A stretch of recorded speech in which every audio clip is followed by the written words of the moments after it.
ऋषिराज मेहर जी ओडिशा से। राधे राधे महाराज जी। महाराज जी, श्री गुरु गीता माता और गोविंद जी की अपार कृपा से हमें चौथी कक्षा से ही श्रीमद् भगवत गीता जी को अध्ययन करने का अवसर प्राप्त हुआ। महाराज जी, उनकी कृपा से 4 साल निरंतर अध्ययन फलस्वरूप गीता जी के सभी अध्याय के लगभग सारे श्लोक कंठस्थ हो गए, परंतु उनके अर्थ समझने में अभी हम असमर्थ हैं महाराज जी। कोई बात नहीं, बिल्कुल अर्थ की चिंता मत करो। आप जब एकांत में बैठो तो गीता जी के श्लोकों का उच्चारण किया करो, पाठ किया करो। धीरे धीरे थोड़ा और बौद्धिक विकास जब होगा तो अर्थ समझ में आने लगेगा। आपको गीता जी जितनी कंठस्थ है, कम से कम एक दिन में एक बार तो पाठ हो ही जाना चाहिए, नहीं फिर आगे चलकर भूल जाओगे।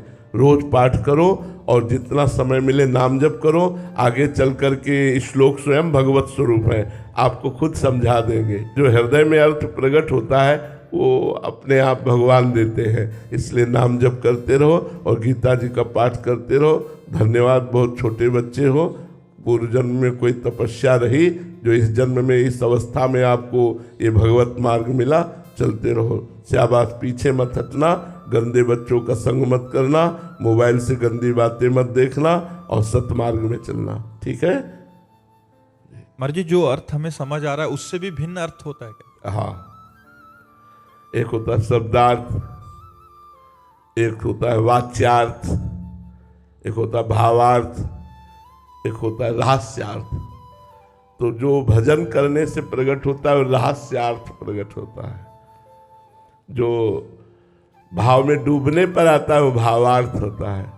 जो संधि विच्छेद करने पर होता है वो शब्दार्थ होता है। और जो वाणी के द्वारा मिलान करके अर्थ किया जाता है वाच्यार्थ होता है। तो काम लायक चीज तो भावार्थ और रहस्यार्थ ही है। भावार्थ भजन करने से ही आएगा, भावार्थ ऐसे नहीं आता। गीता जी जैसे भगवान विराट है, ऐसे गीता जी विराट है, क्योंकि वो अनंत ज्ञान संपन्न है, इसलिए और है। कोई ये नहीं कह सकता कि मैंने जो टीका लिखी इसके आगे कोई लिख नहीं सकता, ऐसा नहीं कह सकता। ऐसा कहना अज्ञान है, क्योंकि गीता भगवान की वाणी है और भगवान जैसे विराट है ऐसे वाणी भी विराट है। कितना भी अर्थ कहो, अभी उसका अर्थ छुपा ही हुआ है। वो भगवान ही समझाए हृदय में बैठ के, सोई जाने जिह देव जलाई, वही जान पाएगा। जितना जनाया उतना जान पाया। इसलिए वेद भी जानकर भगवान को नेति नेति कहते हैं।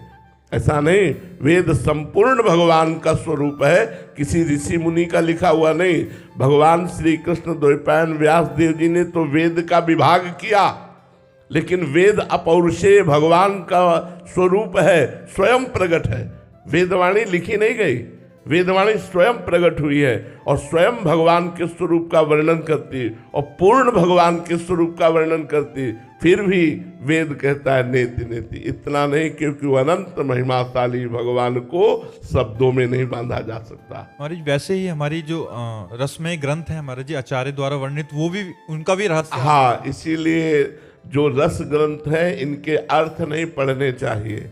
अर्थ पढ़ोगे तो तुम्हें सांसारिक बुद्धि होने के कारण सांसारिकता भास सकती है। इनका जब आप स्थिति आएगी और जब इनका हृदय में भावार्थ प्रकट होगा तब आपको रोना आएगा।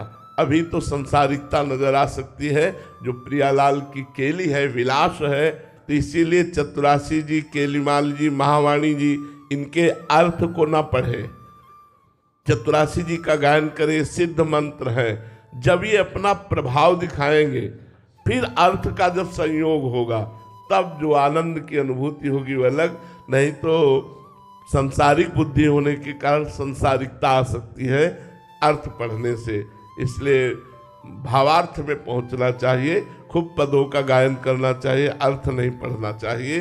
जो लीला के पद हैं उनका गान केवल करना चाहिए। गान करने से जब हृदय भाव देश में प्रवेश करेगा तब उनका अर्थ समझ में आएगा, ऐसे नहीं। लंबे समय तक उसी का गायन करना। हाँ, उस लंबे समय तक फिर तो निहाल कर देंगे।